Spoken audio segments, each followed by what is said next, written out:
Okay, so we are recording the session as we did yesterday, and we'll continue to do so that anyone who's unable to attend is able to pull up the stream afterwards. We'll be putting the link onto the website, the Charting Our Course website.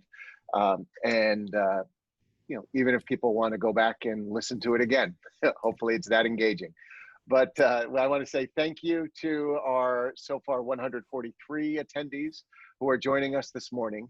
This is an opportunity for us to provide an overview of our COVID operations plan as it stands today for the new school year, and to open up for some questions and answers as well. I'm Brian Letzi, Superintendent of Schools here in New Canaan. In a moment, I'll ask folks to go around and introduce themselves. But just before we do that, just want to share with you our format today will be, I'll be again going through an overview of the plan, really just using pages of the plan to hit some highlights that I think will be of interest to you. We've been certainly receiving questions and having dialogue with some folks here and there. So we've used those questions and the emails we've received to help frame out the points we want to raise with you today. After my discussion and sort of overview, we'll open it up to questions and answers, and we can use the Q&A function down here on the, in Zoom. What a suggestion that I have for you, we learned this yesterday when we were doing these, is you may want to hold off on asking your questions until after I go through the elements of the guide we're going to be discussing, because what wound up happening was many people asked questions that were in advance that were covered in the discussion, and then we just didn't know if it was a need for additional clarification or if the question was asked prior to us talking about it. So maybe a good idea to hold off. We'll do our best to get through all of the questions. And we are also using those questions and others to develop an FAQ that we'll be putting up on our website for people to be able to access. Again, our goal here is to keep the communication flowing as often as possible, and to make sure that when you have questions or you need answers or you want to get an update on what's going on, you have a source to do that, which is why we created the website the way that we did. So with that, I will pause and ask folks to go around and introduce themselves, and we'll start with your building principal. Good morning, everyone. Chris Wallach, Principal, East School, and you're just looking at the attendee list. It's great to see so many familiar names, and also welcome to incoming kindergarten families and new families to our building. We're just happy to welcome you to the East community, and hope that this will be a very useful and informative session, and then look forward to the year ahead with you and your children. Hi, everybody. Maura Fruin, Assistant Principal. Hi, everyone. I'm Jill Correnti, the Deputy Superintendent. Welcome. Thank you for joining us this morning. Good morning. I'm Darlene Pianka, the Director of Human Resources. Welcome, and happy to be here with you this morning.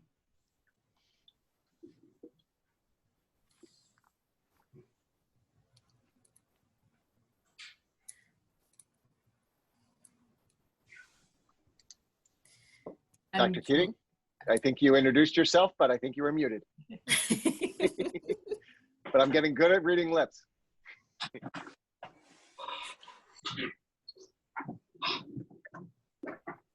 Okay.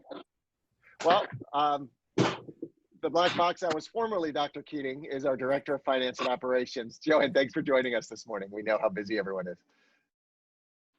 And we're fortunate and grateful for 2 Board of Education members to join us this morning as well.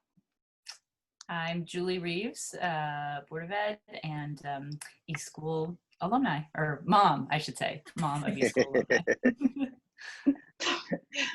And I'm Deanna Carlson, Board of Education. Sorry, and I just worked out, so I'm not showing you what I look at. We absolutely understand. It's the blessing and the curse of these Zoom meetings.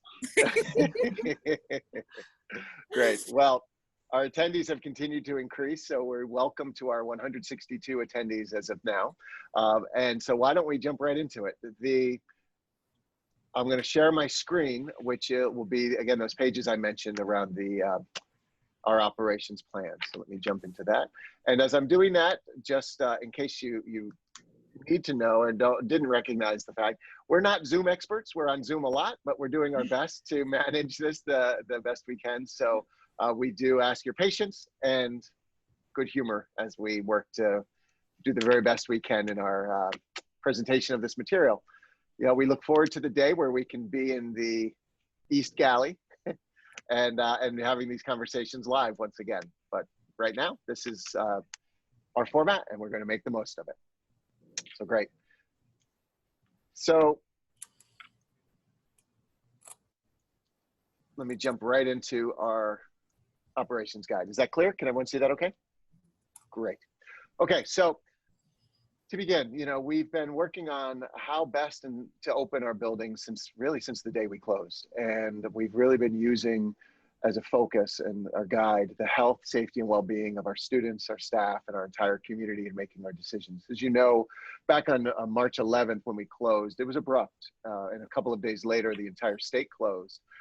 Fortunately, we were prepared. We had done quite a bit of work over the couple of weeks before that in considering what would we do and how would our operations run, both sort of the back end operations, whether it was payroll or things like that, or most importantly, our distance learning and our educational classrooms. How would we do this how would we provide a relevant, memorable, meaningful education for our children with our school buildings closed? So we learned quite a bit in the spring. We're going to be talking about some of that now and how we're applying that to our planning going forward. I also just want to briefly share in the conversations that are happening locally, nationally, what have you, it seems to be a hyper focus on the very first day of school. And I understand that the first day is important, how we open is important, but I would argue that it's no more important than what we look like on the 5th, the 10th, the 20th, 30th day. You know, our planning has to be more than just one day of planning. And we're working hard not to get caught in the so much focus on the first day that we don't put the time we need into everything else that's going to happen throughout the course of the year. Because let's face it, you know, this is going to be a year unlike what we've had before. We've got some questions and challenges ahead of us, and we're working really hard to predict what those are and to solve those questions and answer those questions and solve those problems in advance. Which is why we're not calling this a reopening guide. Excuse me, we're calling it an operations plan, because we believe that the year we're going to need to be fluid. We're going to need to be ever alert to what's going on around us, and then be sure that we can react and adjust accordingly in our schools. So again, all of our reactions and all of our solutions will be guided by, first and foremost, the health and safety of our students, our staff, and the entire community. So I lead with just the priorities, and you'll see the very first bullet says just that guided by our values and beliefs. These priorities inform our thinking and decision-making, and promoting the health and well-being of our students and staff in all domains of their lives leads the way. Of course, then we have to focus on our core mission, which is to provide high-quality instruction to all of our children. And so we've been working really, really hard to do that. And the curriculum team, the staff, the technology team, administrators, everybody has been working that through. Again, I'm going to move quickly through this, but I'm glad to answer any questions, you know, as we get to the end. But these pages are right out of the guide. That's right on the website, and you're welcome to, you know, read through. I don't want to read to you necessarily, but there are some things we want to stress, and here's one of them. One of the things that we've learned throughout the course of the pandemic that we know we're still in the midst of, and that comes directly from the state of Connecticut schools guide, you know, guide to reopening schools, is the power of mitigation strategies in an educational environment, a school environment. The state guidance provides us with these strategies. We also do quite a bit of research looking at what's going on in Europe and other countries that have successfully managed and contained the virus and have been able to open their schools and keep them open for a period of time. So we continue to learn from what's going on around the world. We're also learning from schools that have opened and not been able to stay in session for a while. So we learn from all of that. We look at the science, the research. We're often in meetings with epidemiologists, public health officials, environmental health officials. We're spending quite a bit of time learning in order to understand so that we can best apply these mitigation strategies. The expectation is that all of the strategies will be applied to the best of our ability across the board for the time being until further notice. Because we know that there's not one answer. There's no one thing anyone can do that's going to resolve the pandemic. Really, it's the cumulative impact of our collective efforts that will determine how long our schools can stay open, how healthy we are, how healthy our community is. We're in this together. And so we take, with that sort of spirit, we put forward these mitigation strategies. So the first one is about cohorting. And you've probably heard about this. We've talked about it a bit. The governor's talked about it, other things. But the idea around cohorting is pretty simple, really. The idea that if you can take the school as a whole, a grade level is a smaller unit of that. If you get to a smaller unit, which is the classroom unit, and you do what you can to maintain the fidelity of that unit so that there's not, sort of cross exposure, then if a problem does arise, you can work it through and address it with that unit without having to impact the others. So cohorting is we create cohorts at East at the classroom level, knowing that then those students will be, if something occurs, a student staff member tests positive for the virus, we then have a contained unit that we work through whatever protocols where we need to, and we're developing those now. And we take thoughtful, scientifically based action as a result of that. Without the cohorting, you're in jeopardy of having to shut down an entire building, with positive cases. So the cohorting helps you with that. Social distancing is another important mitigation strategy. And as we've been talking about this, we all know about this. CDC initially came out with 6 feet for social distancing. The American Academy of Pediatrics has talked about 3 feet of social distancing. An important dimension of these mitigation strategies is they're layered in the school. So one complements the other, So we are looking to maximize social distancing wherever we can. We know we are not going to be able to maintain it at all times. And so when we can't, we go into the face coverings, masks, shields, and other physical barriers that we're putting in place. The state does expect, in their guidance, they require that all students and adults in the school buildings will be wearing face coverings. And so with that as sort of a grounding understanding, we then look in our program and say, where can we build in mask breaks? What do we do when students go to lunch? What do we do when we want students to work collaboratively? And that's where physical barriers come into place. For those breaks, that's where we're investigating the use of face shields instead.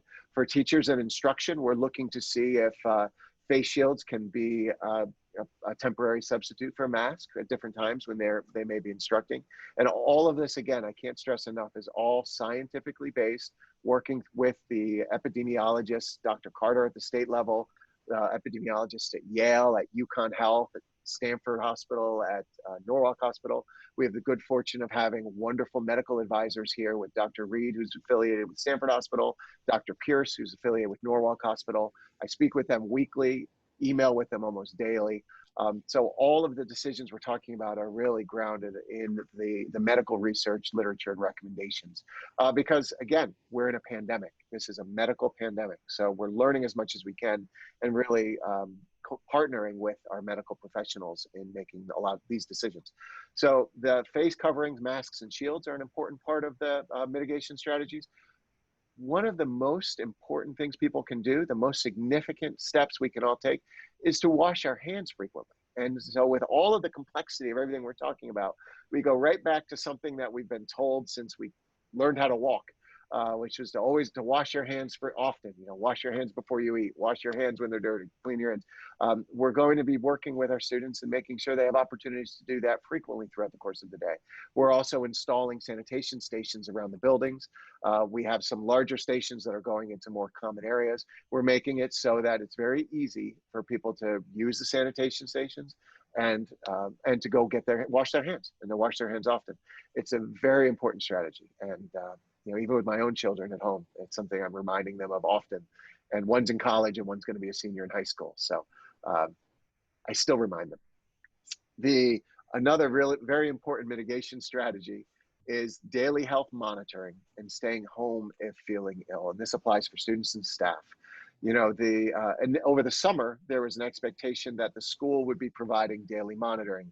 In the governor's plan that came forward and the requirements therein, there is not a daily health check by the school, in large part because to do so for 4,200 students would take up a bulk of the day. And what would happen as we were doing that, kids would likely queue up as they're waiting to be checked, which would challenge our cohorting model, keeping those classrooms sort of with fidelity in their cohorts.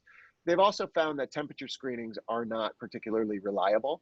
And I learned that folks, all of our temperatures vacillate throughout the course of the day, right? They tend to be lower in the morning, they can be higher in the evening, and they are dependent upon external factors. If it's hot out, if I'm overdressed for the temperature that's outside, other things. So anyway, we're not doing daily screenings formally at the schools. However, we are asking, and we will be training our students, our staff, and really asking our parents, if your child doesn't feel well, keep them home.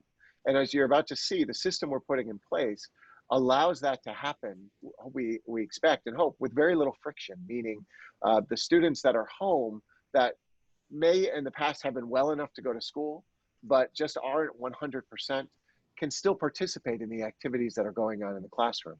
So we know that the fear of missing out on the classroom experiences and the desire not to fall behind and wanting to keep up is always a motivation for kids to come in. And frankly, for our teachers to come in, because they also don't want to miss a day of school. So the system we're building and putting in place is going to allow students who are home for a day or two, if they're just not 100%, come back in to participate in the activities in the classroom so that they don't feel that they're going to be behind. So we're hoping that that helps to incentivize the right decisions around this if people aren't feeling well. So again, all of these strategies layered into our schools will help all of us to stay safe. And when something does happen, and we have to be honest that it's likely, I mean, we're in the midst of a global pandemic. We'd love to think that we're able to open schools and that we're not going to have positive cases of the virus.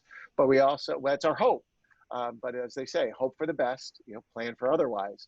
We are planning to be sure that if it does happen, we have the process in place. We've worked with our medical professionals in advance to know what the right steps are. And in a few minutes, I'll be talking about the CDC guidelines around quarantining and things, and you'll see how that layers into this approach to help keep everyone safe. So I've mentioned a couple of times around our approach to instruction. And so the way we framed it out, we see that there are really three primary modalities of instruction that we expect as we go into the year. One is face-to-face learning, and that's the yellow box. That would be if the public health officials determine that we're in low community spread. You'll see there's not a green box, and the green box will be my favorite box when we can publish it sometime in the future, which means we're clear and we go back to the way we were pre-pandemic. But we know we want to be, again, realistic. We know it's going to take some time. So low spread is face-to-face learning, in-person learning. Moderate community spread would put the entire district into a hybrid model. And then high community spread would put the entire district into a remote model. So that's the macro version. So we're looking at this, and I want to make sure that everyone knows our decisions around this will be fact-based. And that's where, again, we're taking time this summer to develop out what that means. It's going to be fluid. So as you'll see in a moment, regardless of what level we're in, we anticipate having students in all three modalities. And there's going to be some fluidity between them. By that, I mean, we may have some folks who select for remote learning in the beginning, who a week or two into school, a day or two into school, may change their mind and say, I'm comfortable with what's happening. I see the systems you have in place. I'm getting positive feedback on how it's working. I'd like my child to return to school. And so that's the fluidity of the movement around that. Same goes with the hybrid learning, where I mentioned before, if someone's feeling ill, we want them to stay home comfortably and still be able to participate if they're up for it. So in that context, that person would be going for a short period of time into that hybrid learning. So they're in face-to-face, but then maybe on Monday, maybe Tuesday, Wednesday, they're not feeling that well. They stay home and participate remotely. And then Thursday, Friday, they're feeling better. They come back and they're back face-to-face in-person learning. So that opportunity is there. And that's the fluidity of the model that we're developing. Flexible in that, I use the word developing. I mean, if we were ready to start next week, we'd be ready to roll out the model. But we continually learn. That's part of one of our core values as an organization. So as we go into this, we do all the planning we can. But I'm sure you don't know what you don't know until you get in and start living in a system and in a model. So what we're designing is flexible enough to continually improve over time based on what we learn. And then fast. We need to be able to quickly move between the modalities because we know, again, and I don't need to keep repeating it, but we're in a global health crisis, and we continue to learn more and more every day about COVID-19, about this coronavirus, how to contain it and understand it, how to treat it. And we will need to be sure that we are adapting and adjusting our approach based on that new learning. And so that's the fast piece. So what each of these modalities mean, again, at a higher level, then I'll go one level deeper, and I will be quick. In a low spread environment, then we feel comfortable saying that we can open our schools up to 100% capacity of our students and staff. Our doors are open, folks are welcome to come in. We would be running 5 days a week, typical schedule for our kids. Our buses would be running at typical capacity. And again, we'd be implementing those mitigation strategies I mentioned before, face coverings, social distancing, all of those things. We also are identifying a room in each building for identification and isolation of students or staff who become symptomatic. That may be that they come into school feeling just fine, and then they start to feel ill as the day goes on. So we'll have a place for them to go that's isolated from the rest of the building in order to remain safe. And then whether it's being dismissed from there directly, or if it's a staff member, he or she would, go home from there. We will have restrictions on congregating. We have some precautions that we're taking, as I mentioned before, in the lunchrooms and other places. So that's low community spread. If school was to start tomorrow, we would be in the low community spread model. The efforts that everyone is making today are truly working, and Connecticut continues to have very, very strong metrics around the virus and its spread. As a matter of fact, we're below 1%, last I checked, which was yesterday. We're below 1% positivity rate on the tests that are occurring statewide, and there's tens of thousands. So that's a really good sign. But we also know the rest of the country, some places aren't doing so well. Fortunately, right around us, they are. New York, New Jersey, Massachusetts, Rhode Island, this group of states, Vermont, New Hampshire, seem to be doing quite well. But when you go further south, they're not. And of course, we're all concerned about the virus moves. It doesn't care it doesn't follow state rules. It doesn't know what borders are. So we're keeping a very, very close eye on it. But the good news is if we were open tomorrow, we'd be in low community spread.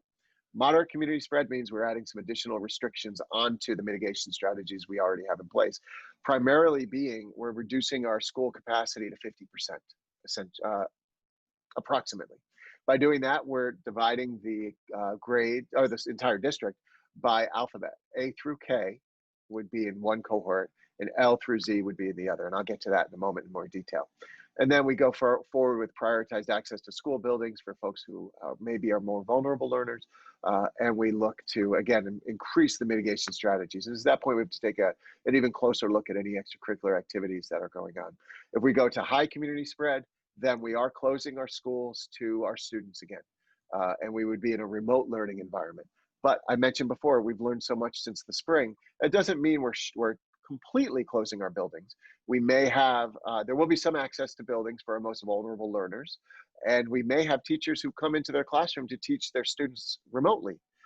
Instead of teaching from their homes, they may find that the whiteboards and other resources in their classroom are better for them. So we've learned a lot, and again, we can have a low capacity in the buildings if they're wearing masks and washing their hands and following those other mitigation strategies. So in a low community spread model, again, I mentioned essentially every model is a hybrid of the three. So parents will be able to opt into the remote learning option, as we approach the school year, which is very different in the United States. As you know, we've had compulsory K-12 education for all of our lifetimes. So this option to go into remote learning is quite new. And fortunately, we have the A-team here working on it, and we've been working on it nonstop and doing a wonderful job in putting the system together. Of course, our doors are open to all our students that are comfortable coming in.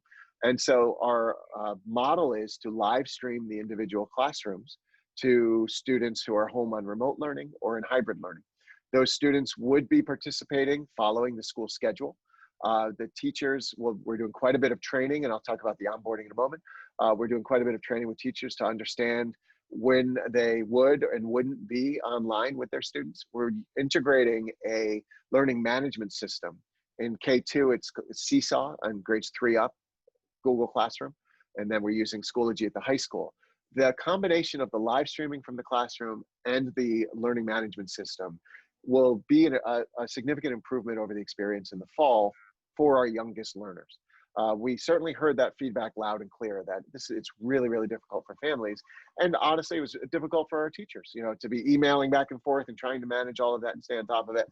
So we worked hard to identify and to build a system that's better for everyone. And we believe this is it. And so the seesaw will work for materials back and forth, communications back and forth. And we anticipate, we're not saying that it's going to be entirely synchronous. We anticipate a blended approach where students may be on the screen, you know, using the technology to participate in a lesson, a craft lesson, where the teacher's teaching and doing some guided instruction.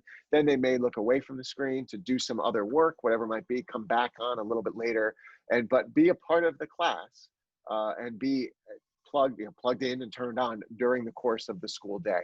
We'll be taking attendance for our students who are participating in remote learning, and they will be considered a part of the class. Again, the model's designed in part because we understand there's going to be fluidity between the students that are doing face-to-face instruction and those folks who are on remote learning. So we want to be sure that we enable that as much as we can.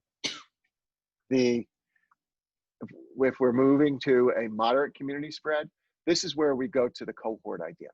And we would be dividing our school, all of our student body, the 4,200 students, in half. Half of them would be A through K, as I mentioned. The other half are L through Z. So we're calling them cohort X and cohort Y. Oh, excuse me a second. I just have to do one quick thing. I apologize. I have an old phone here for security reasons, and all I get are telemarketer calls, and it was ringing nonstop. So I apologize. So we have our students split in half, 50%, 50%. It's not done by classroom. It's done by district. And that was purposeful so we could keep families together. What that means is classrooms are not going to be split right down the middle. If there's a class of 20, that doesn't mean there'd be 10 in X and 10 in Y. Well, it means there may be 13 and 7, but there won't be 19 and 1. And we're working to balance those out as best that we can. But you know, the placements are important and balance is important in all of this. So it also reduces the number of students on the buses, you know, as we look at that, which helps again with social distancing on the buses. Talk about transportation in a moment.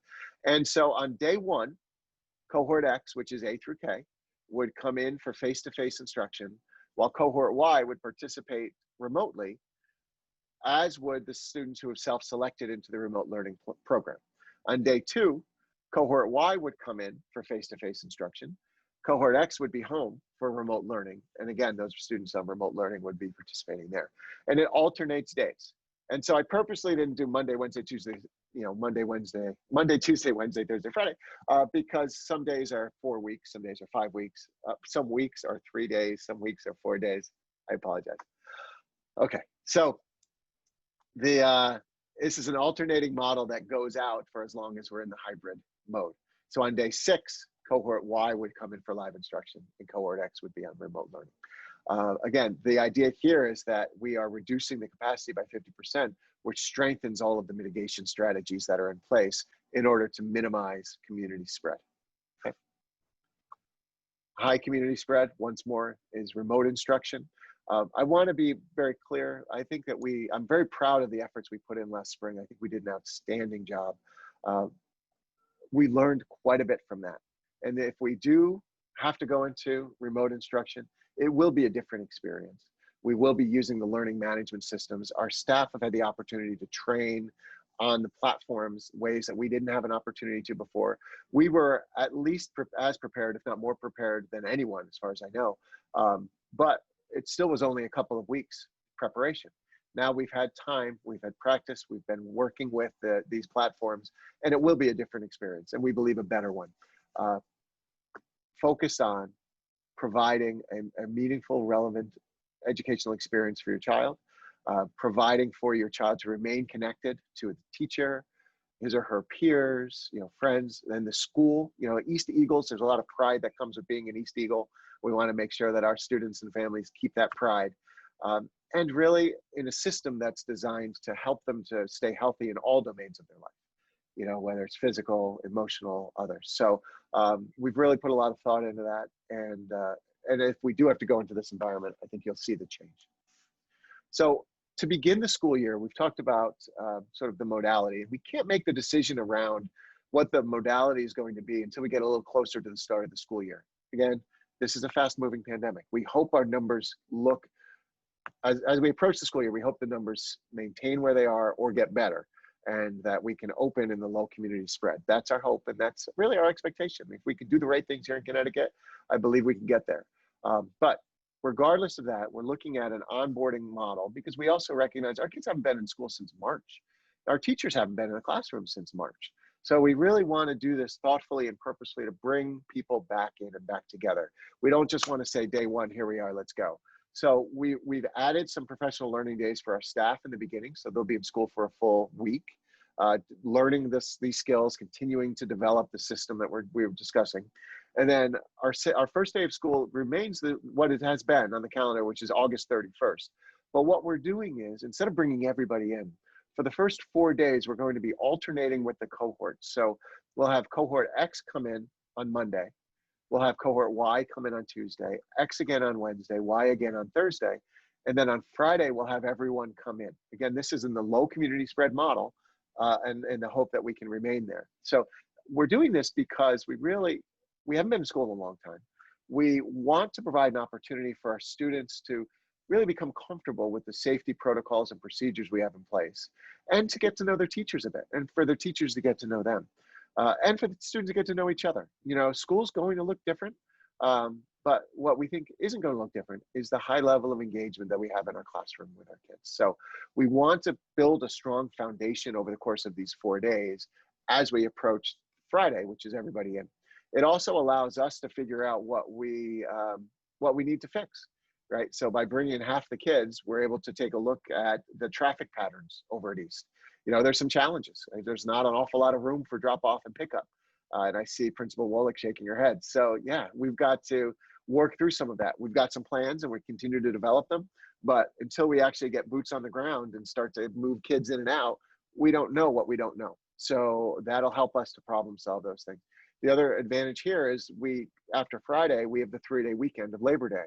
So once we bring 100% of the students in, we'll have an opportunity over the weekend to try to solve some other problems. So it's meant to ease folks back, bring everyone in. We do have the flexibility to count these as school days because the state has reduced the total number of days that schools have to go from 180 to 177.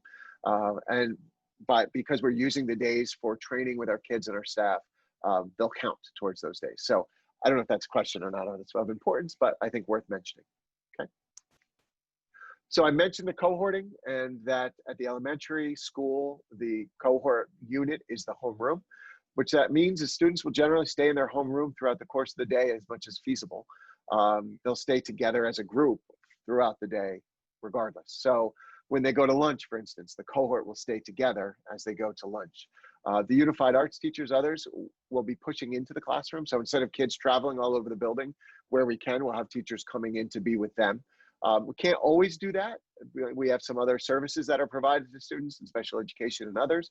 And when we do that, we make sure that we maintain the 6-foot social distancing and take other precautions that make sense. Again, strengthen the other mitigation measures. The face coverings, masks, and shields, as I mentioned, the state requirement is that students and staff wear them. We are committed to doing that because, again, we know science has shown that masks are an important mitigation strategy. So we're committed to this to help keep our school communities safe. Transportation. We will be sending out a survey next week that asks about participation both in our, our face-to-face program and on our buses. And as I'm sure you know, transportation is a mandatory accommodation. So anyone who needs to take the bus, we'll have a bus for you. And if we say in the beginning you don't, and you wind up needing it later on, you let us know and we get you a bus. Because it's it's vital because we want to make sure that everyone has access to their education. So we are working with a consultant to look at traffic patterns. We are sort of looking at investigating all possibilities to try to do this as smoothly as possible. But to be honest, we've got to do everything we can to maintain the cohort model. So as kids go out to their buses, that we have got to figure out the best way to do that. again, it's not a dismissal where everyone's in one large room, like a gym or what have you, and then dismissed from there. So we're working through the details of that, and we're working through the details of pickup. We'll ask you in the survey if you think you'll need transportation, and we'll go from there. On the buses, we will be implementing the same mitigation strategy. So wearing masks, hand sanitizer, spreading kids out, and we'll have, it's another advantage to starting with 50%. We can help students to learn those mitigation strategies for the buses. The decision around what model we're in, I mentioned before, is going to be in large part through a heuristic being developed by a group that I'm fortunate to be a member of, which is the epidemiologists from Yale, from UConn Health, Department of Health officials, environmental science, folks in the State Department of Education, the executive director of the Connecticut Association of Public Schools. So a good group. We're working through, we've had one meeting. We hope to have more quickly so we can get these out, or at least get them written. But the idea is that they'll be able to give us feedback on a macro level, which then will apply at a town and district level. The goal is green. We hope to stay in the yellow. If we do have to close, then we'll be guided by the CDC and these same groups, and how do we reopen? And we're again going to be fact-based and scientifically driven in our decision making. Excuse me. And I mentioned briefly the winter quarantine and the CDC recommendations and the public health guidelines. And so just, excuse me, this speaks to the strength of the cohorting model. And it's also, I just think, important to know the idea, if we have a positive case in a cohort, then the folks that are directly, in contact with the positive case would likely need to be quarantined. But once removed from that, the quarantine doesn't apply. For instance, we're sometimes asked, well, what in a family, what if a parent becomes ill? Does that mean the child and the child's whole class has to quarantine? Now, the guidelines today are the child may have to quarantine, but not the whole class, because the class is twice removed from the positive case. Okay. So if a child then were to test positive, that would be a different decision making. We're developing, again, the decision tree around this, but being guided by the understanding from the CDC and their recommendations. This is as of 2 days ago. I need to update it because 3 days ago, because you may know how quickly things change. But I think it does show the positive work that we've done here in Connecticut in the top graph. That going back into April, we saw some very high numbers. The calls on the daily EOC calls were really focused on hospital capacity and the steps that people were taking to help those who were ill. The trend going down does coincide with executive orders and decisions that have been made statewide, and it's really driven by our adherence to that. So it's a good trend.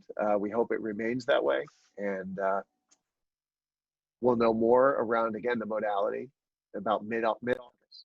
As we get closer to that, we'll be able to share that feedback and make a decision. Okay, so I'm going to stop sharing, and I'm going to take a quick drink, and let's get to the Q&A.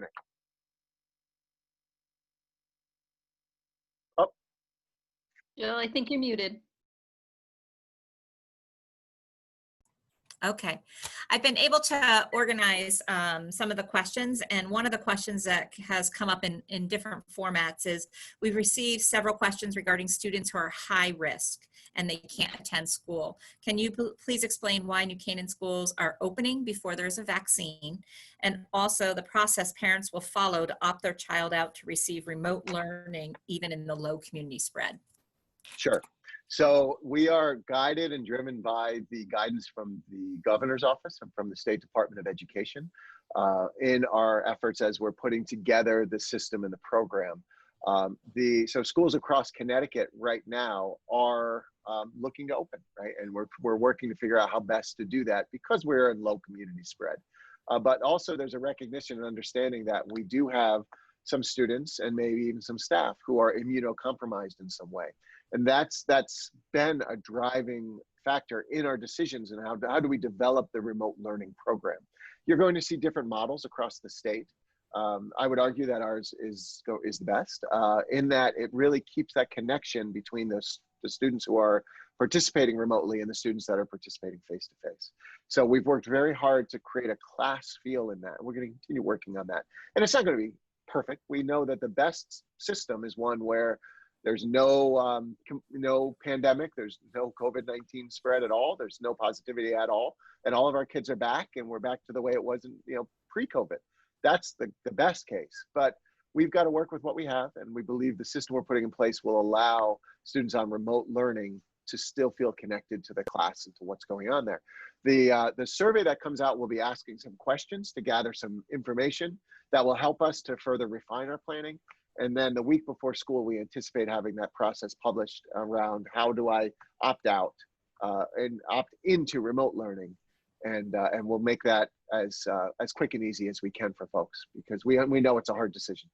And so we want to be here to support you in that decision. And Brian, will they have the opportunity to, if they've opted for remote learning, come right back into the classroom? So if they've done it for a week and then they realize that it is a safe place to be and they want to return their kids to school, can they do so?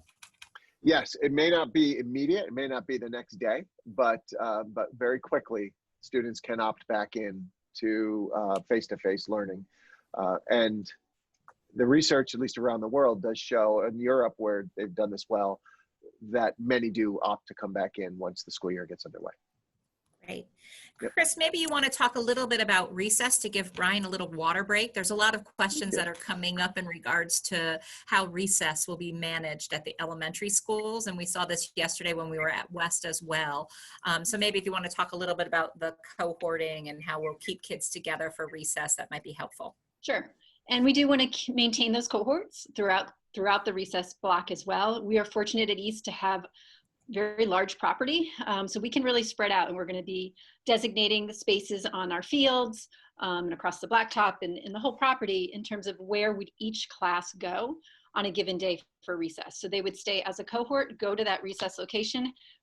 They would have their teacher and or individual supervisor there with them. So there's one adult there for each of those classes, and they most likely will have more organized types of activities that they could do there. So whether it might be a game, where they can be socially distanced, but outside and getting fresh air and getting some exercise. Those who might want to just do some walking around the space that they have can do that, but we'll have more some of those more organized activities that are socially distanced within their recess location. But that way they'd maintain their cohorting, still get their fresh air, some exercise. And I know those are one of those opportunities because they'll be socially distanced there and outdoors where they could have a break from their masks as well. And Chris, are you also looking at some possibilities of doing outdoor learning for students where they can attend classes outside? Yes, and designating areas too where that can happen, and we're fortunate to be bringing on some large tents that will also be available for classes that may want to at times have some instruction happen outside, with lots of air, flowing at that point. Great. Brian, this might be a question back for you. How will we manage students who might have a cold but are being treated with antibiotics, and we don't want to have them return to school and staff think that they're COVID? That it's all COVID related. So how might how might we manage that? So really all of these decisions will be managed with and through our medical professionals. We have an amazing nursing staff at, certainly our nurse over at East and our district-wide staff.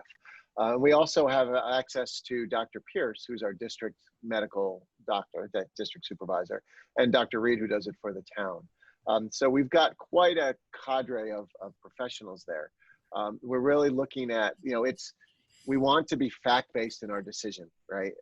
I'm Dr. Letzi, I'm not a medical doctor. I can't look at someone and say they have COVID or they don't, or, that's not how this, we can't allow those emotions to drive our decision-making. We want to be fact-based and look to our medical professionals to help us make these decisions. Now, again, the system we have in place will work for people to be out for a couple of days and then come right back into the classroom. And stay apace with what's happening in the room. And that's where I think it's so important that we can keep communicating that as often as possible, so that people can know that take those couple of days. If you're not feeling well, and if you're on antibiotics, maybe you shouldn't be in the room for a couple of days. Or we may have students whose parents are ill and maybe test positive for COVID and they have to quarantine for 14 days and they're on the live stream every day for that 14 days. They don't become ill and then they come back on that 15th day. You know, so we expect that fluidity of participation based on individual circumstance. But we don't want one person to be saying they think the other person has this or has that. Those are emotional reactions, and we want to make sure that we are driven by the facts and the medical research. Great. There are several questions that are coming up about distance learning and hybrid learning, and maybe I can just address those in regards to the types of devices. So we understand that kids will not be sharing materials like they have in the past. We're in the process now of ordering art supplies, and kids will be keeping those art supplies in 2-gallon baggies, and we've ordered some portable cubbies that they'll be keeping those right in their classroom so that they always have access to those art supplies when art takes place. They'll have their ordinary school supplies as well, and they'll also have other instructional materials that the teachers will hand out to them and keep those individualized.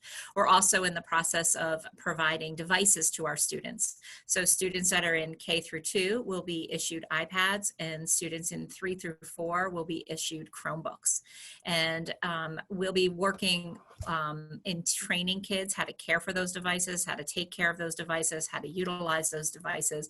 We're not anticipating at the elementary level that those devices are going to be going home the first day of school, but it is one way that we'll be preparing them to be much more independent as they move into a hybrid or into a distant learning program. And I think there's another question that's talking about the live streaming. And so part of what will happen is if parents have opted their child to receive that remote learning, even though we're in a low community spread, there will be what we call live streaming. So there will be a web camera that will be set up in the classroom that the teacher will control. Most likely the camera will be facing the smart board and the teacher, but that's where most of the instruction will be for those students to see. There was a question about will we be facing the camera toward all the kids in the classroom.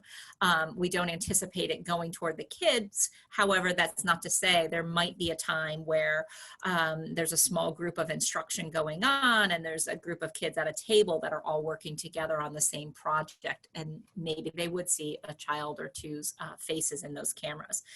But those webcams will also allow us to move fluidly into hybrid. So if you're part of the Y cohort and you're at home and the X cohort is at school, you'll be able to live stream into the classroom and actually hear the mini lesson that's going on in the classroom. We're going to train teachers to train kids on how to access all of that at home. We'll train parents on how to do that as well. And there'll be times for the teacher to stop and say, are there any questions from the kids who might be at home? We've done a lot of testing of this in the schools. You can really hear the kids clearly when they're talking, and the people that are outside of that classroom can hear the teacher speaking. And then the teacher might say, and now we're all going to move into our independent reading. And even those kids that are at home might put their screens down and practice their independent reading, knowing that they're going to come back in 20 minutes. Or they may leave their screen on and just sit and independently read and then zoom back in 20 minutes. And this process will help us to move much more fluidly from when we go from into a hybrid, possibly into the full closure. And so we are predicting that our teachers will be doing much more live streaming, much more synchronous streaming, less recordings. We'll be asking kids to follow that schedule and attend to school. And if they're not attending, then that's when they're going to report in for their absences. Brian, there's some questions that came in about gaiters instead of masks. So will students be allowed to wear gaiters? And then there's some other questions that came in about, will we ask students to wear gloves in the bathroom or outside? Okay, so there's quite a bit of research still ongoing around appropriate masks and face coverings and what have you. The gaiters, that's a great question. When I spoke with Dr. Reed, Dr. Pierce, they weren't big fans of gaiters. So I need to circle back with them to see, they may be fine outside, you know, if people are jogging or if people are in close contact for short periods of time. One of the differences in the classrooms is remembering that kids are going to be cohorted in their classroom for the day. So we want whatever the protective mask they're wearing, we want to make sure that it works, that it appropriately does what it needs to do. So I don't have a definitive answer on the gaiters yet. I'll keep asking them about that, and we're going to keep reading the science about it, to be sure that we learn. Because if we're going to go through the trouble of doing it, we want to make sure what we do works. What was the other question? I apologize. About gloves Thank you. outside and in the Yep. bathroom. Yep. So the gloves, they've really found that gloves give a false sense of security to people, and that they're not really very effective for any of us, going in and out of stores or anything. In the beginning, I don't know about you, but I was wearing gloves as I went into ShopRite to buy what I was getting, and came out and took them off. What they really have found that proper hand washing is the best way to do it. Because what happens with a glove is the moment you touch something, then it's on the glove, and then you assume that it's safe, and you're more likely to touch other things. So what we'll be doing is really focusing on and teaching the proper hand washing, using soap and water for more than 20 seconds, which breaks down the cellular membrane of the virus. And if that's unavailable, using hand sanitizer the same way, and really working to build those habits with our kids. Because that's also something that they can transfer out of the school. We're hoping that the mitigation strategies we're focusing on in school and teaching our kids will also be applied outside of school. So the mask wearing, the hand washing, social distancing, those are things that keep them safe in school, but also when we're not in session. And we know, we care about our kids 24 hours a day.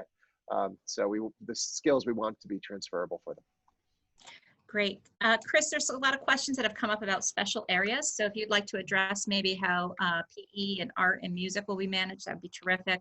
And Brian, the next question for you will be about testing. So has the town considered any testing for students or staff of that nature? Thank you. I'll speak to specials. Those who have been in our building know that we have a very robust specials program. Typically, children would go to the music room, the art room. They'd be traveling throughout our building, but with the cohort model, we really want to keep children in their cohort, meaning in their classroom also, for those parts of the day, and not have that traffic throughout the building, where you would potentially have cohorts passing each other, mixing there.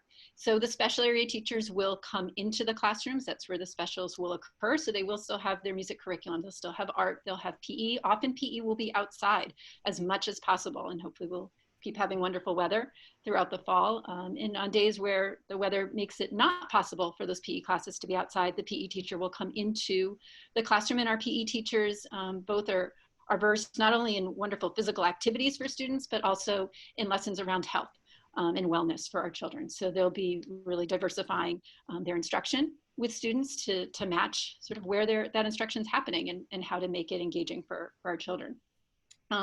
What that also allows us to do is repurpose some of our spaces that are in our building. So our art room, our gym, these are other larger spaces we can now repurpose to be used when we do have those times where, and I know Dr. Lutzy mentioned this in the plan as well, perhaps it's a group of students who have learning needs that require specialized instruction. It could be working with a reading specialist, and at times that the needs of children may be similar in two different classrooms. And when those children come together, we want to increase the social distancing. So we would be using some of these larger spaces for that instruction to be able to increase the social distancing that's available then for them. And in regards to the testing, as so many things in this experience and in the pandemic, it's a fluid situation right now. I've been working with the local health department to set up an opportunity for staff and for students prior to the start of the school year, voluntary, of course, but it appears that some of the equipment is being sort of commandeered and redeployed down in areas of the country where they need it most, which certainly makes sense and we understand, but those are a little bit of a wrinkle in our planning. So we're working through that to try to figure it out. We're also some of the insurance companies are changing their approach to wellness testing. So we're working through that a little bit as well. Our goal would be to provide a voluntary opportunity for folks the week before our professional development starts. So the 17th of August. What we are doing is also setting up sort of a hotline for any staff member or family who is concerned, where they should be able to make a call, get an appointment right away, and get a rapid test. So we're working with some local healthcare providers to work on that so that we can at least have that kind of accessibility quickly for folks who think they need it. So that's where we're continuing to work on the testing. If you asked me 2 weeks ago, I would say, yeah, we're pretty confident this is going to happen. But with the machines being moved to different parts of the country, especially looking in nursing homes and the skilled nursing facilities, that's where the virus can be most deadly, and that's where they need the machines. So we understand that. Joanne, do you want to talk a little bit about ventilation? Sure. So there's two type of units and air conditioning or conditioning type of systems at East. The first is for interior areas and the common areas and office spaces. And that is really through a rooftop unit that both supplies the air into the space, conditions it, and then exhausts it. So the air is being moved throughout the building in those spaces through these rooftop units. The other areas, classrooms and specifically, and then around the exterior of the building are univents. And basically they take in air into the space. However, there's not a lot of exhaust that takes place in those classrooms. We do have exhaust fans in the bathrooms and areas like that, but the classrooms themselves do not have a lot of exhaust.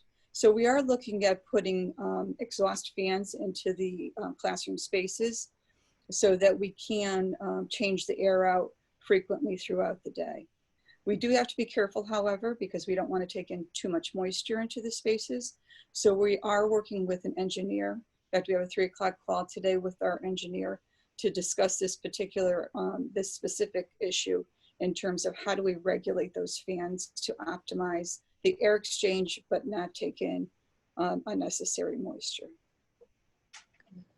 Thank you. There's been a couple questions that have come in regards to special education. We're so sorry that Mr. Tesber, who's the Assistant Superintendent of Special Education, couldn't be here with us today.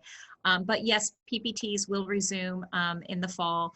They will still be Zoom because we're actually monitoring the people that come in and out of our building to try to preserve the cohorts. We've also been working really hard in regards to how to deliver services to students. They will be receiving their direct instruction, and we'll be cohorting kids when possible, and when they can't be cohorted, we'll be working through a larger social distance for those students with masks or providing different kinds of services. And that's also speaking in regards to RTI services. There were several questions that came in regarding support from a reading specialist. So all of those services will resume in the fall, and we're working through all of those details. There's many questions that are still coming up about lunch. So we're still working through those lunch schedules and trying to map that all out. But once again, we're doing our best to preserve that cohort of the homeroom and making sure that kids are together in those places regarding the lunches. There's several questions about kindergarten. So Chris, I know that in the past, kindergarten has looked a lot different on that first day than it will this year. So I'm not sure if you want to just talk a little bit about ways that they'll get to know their kindergartners maybe before school starts. Yes, and we're together looking at that across the 3 elementary schools and ways that we can welcome our new kindergartners. Some of that will certainly be virtual. We're looking at once we have our buildings, our custodians are doing a tremendous job right now, really cleaning, engaging in all the cleaning protocols, setting up classrooms with furniture that's socially distanced and making sure all is ready. Then we want to be able to take photos. We'll have photos of staff without masks, and then actually watching us, in a video, putting on the mask so that they see who we are, the wonderful people at East. It's what makes East School the wonderful place it is, and we want them to see who we are and also see that when we put on the mask, it's still us.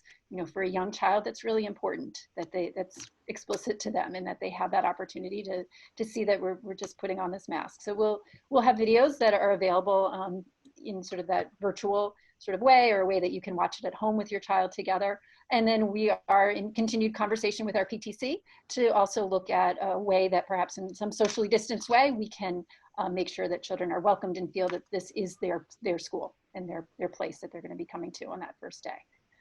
We will not, as Dr. Crinty mentioned, be having parents coming in on those first days, simply because we're not having, lots of adult visitors into the buildings. So we'll be looking at how to welcome them over these next several weeks so that they are ready for that first day, and they'll still come in that small cohort group. Great. I think one of the other questions is in relationship to class sizes. So we meet regularly with Darlene Pianka and Dr. Lutzy and the 3 elementary principals to talk about enrollment. And we're watching it very carefully as enrollment seems to be moving in the upward direction as people are moving into New Canaan. And so we do abide by our classroom guidelines that the Board of Education has established. And so we're working really hard to keep our classes within those guidelines. In kindergarten through grades 3, it's 16 to 20 students per class.